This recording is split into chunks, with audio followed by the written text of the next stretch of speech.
Hey guys, welcome back to Rose Cave. Hey guys, game just ended. Colts 27, Patriots 17. And I wanted to rub it in a little bit. I did call the game by 10 points. I felt it. I knew it was going to happen. I just felt really good from this game. So, guys, Colts defense, first of all, was incredible. It was amazing. They just annihilated that Patriots offense in the first quarter and took them to town. Mac Jones couldn't get a pass. He barely got yards. They couldn't run the ball. Made him look lost. And that's the reason why Mac Jones is in the Patriots, because if he was anywhere else, he'd look like a lost puppy, and he was for that first half. He was running. He was trying to find people open, and he could not. He forced the ball through 2 interceptions. It was crazy. That Colts defense was there to play.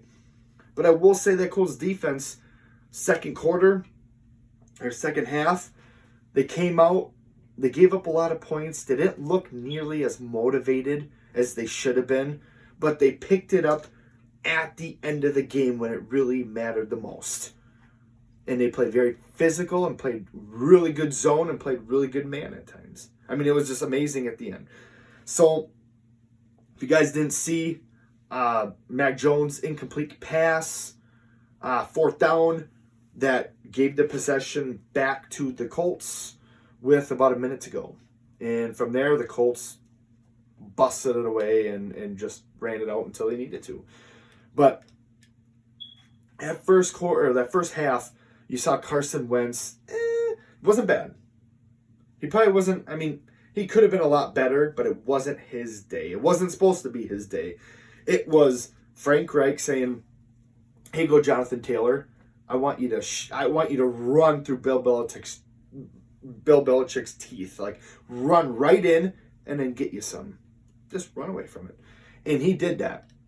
At first quarter, second quarter, combined, he had 70 yards. He was good. He's a powerhouse. He was pushing his way in. Carson Wentz had some runs on fourth down. He had some quarterback sneaks. He was great. Then he threw an interception. He was trying to force the ball when he didn't need to. He shouldn't have, and he made a couple mistakes along the way. But that's going to happen when he wasn't the main piece of that puzzle. The defense coming out, Matt Eberflus's defense, incredible. That's what it was about. And so I give props to the Colts. I think their future is looking very bright, and I think their playoff picture just got a lot brighter. They just beat the number 1 seed in the AFC. Actually, I have to say second, behind the Chiefs. So it was a great game. Just kind of to give you a little overview.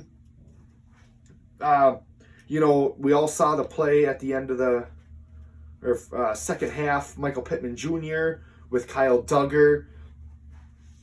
I don't think it was a good call.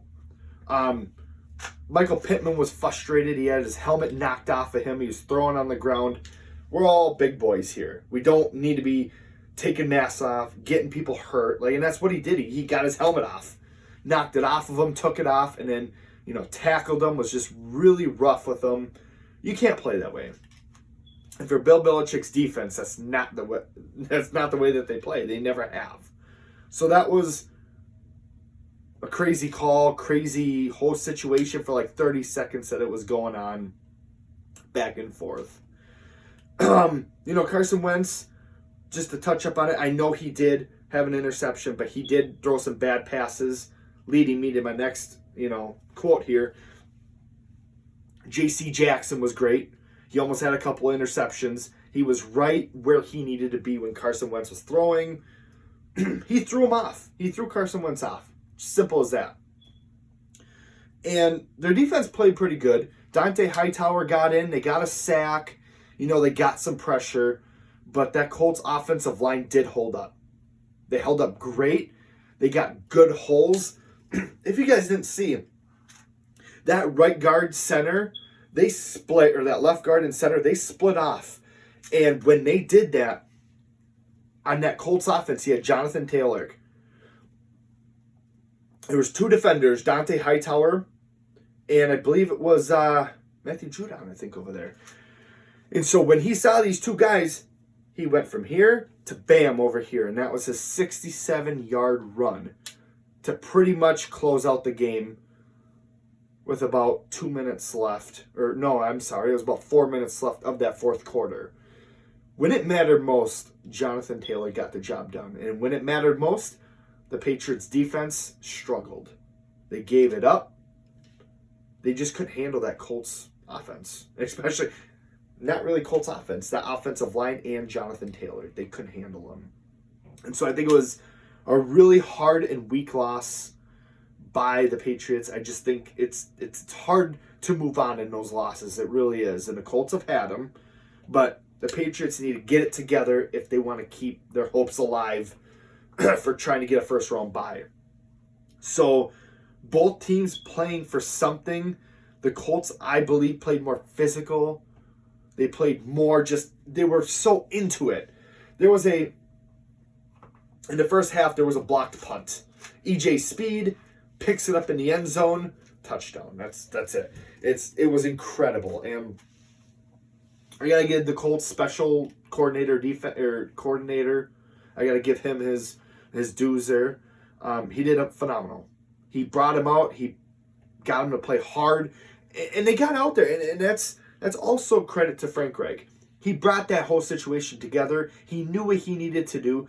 There was also some calls. Should he have done differently? Yes, but he made that Patriots defense work, and he did it with Jonathan Taylor. Patriots defense, just like Bill Belichick said, well, yeah, I just kept running it against the Bills defense. I knew they couldn't stop the run. Well, Jonathan Taylor was doing the same thing. He just kept running and running and running, and he could get those first downs, he could get those main plays, and the Patriots couldn't stop him. And they're a good run-stop defense. But as I said in my earlier video, I was like, this is what Bill Belichick wants to do. He wants to take your run away. He didn't take it away. Jonathan Taylor had 170 yards rushing and a touchdown. Amazing. He definitely didn't stop him. They ran all over Bill Belichick in that Patriots, and I was shocked by that. He did. I mean, it was just incredible calls, incredible plays, incredible execution by the players, and all the props to them. So, guys, that's what it was. 27-17, Colts on top. I kind of want to just switch it a little bit here.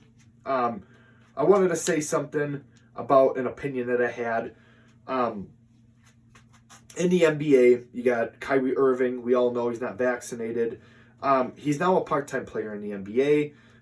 With the vaccination rules in New York, he cannot play there. And that's why he hasn't been playing.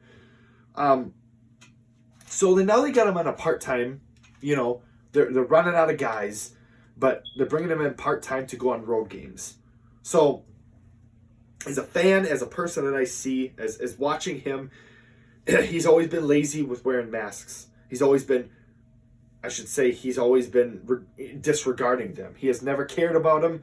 He's been very lazy with it, and he never wanted to do it. He goes and does what he wants, and screw COVID. That's really his thinking, and I don't like that.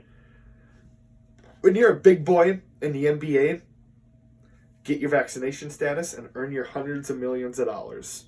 If you don't get the vaccination and they don't want you to play, don't get your money.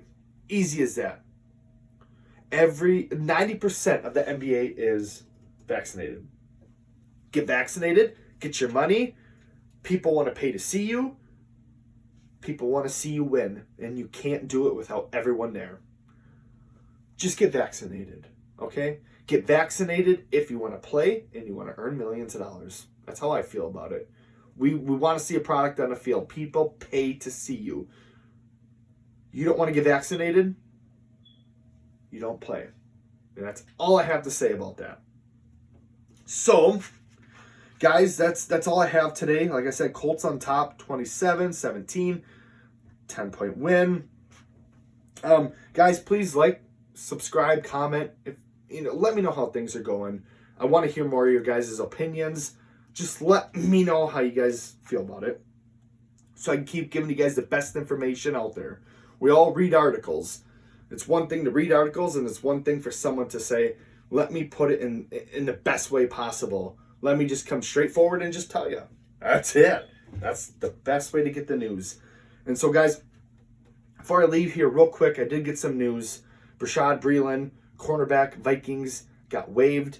I think just really quick on this, the reports were he had some verbal altercations with some coaches there. We don't know who.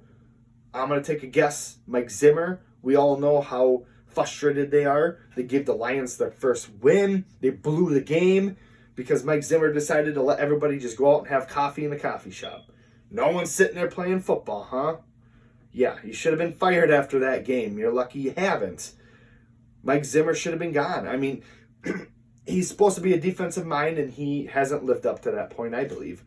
So, after this whole thing with Bashaud Breeland, he is the cornerstone of that cornerback. I mean, Patrick Peterson's there, but they don't have a depth there. He's been great. He's been making big plays, and he's been there for them when they needed him the most. Why would you waive him? Because if he got in a verbal altercation, like reports are saying, the coach is probably like, you don't want to play? I don't want you here. That's just kind of how I'm going to perceive this because of the reports. But when we get more of the information, I will let you know. But I think this has a lot to do with Mike Zimmer and how he's putting that defense into action. And I think you might see a couple more guys come out and say, we can't do this. Something's not right. So let's keep an eye on that. Let's see how that whole situation goes in Minnesota. And hopefully they can get something together and keep winning games if they want to get into that playoff hunt. So, guys, that's all I got. 27-17, like I said, Colts beat the Pats. And I hope you guys really enjoyed it. Saturday night, it was awesome. So, you guys, I'm out.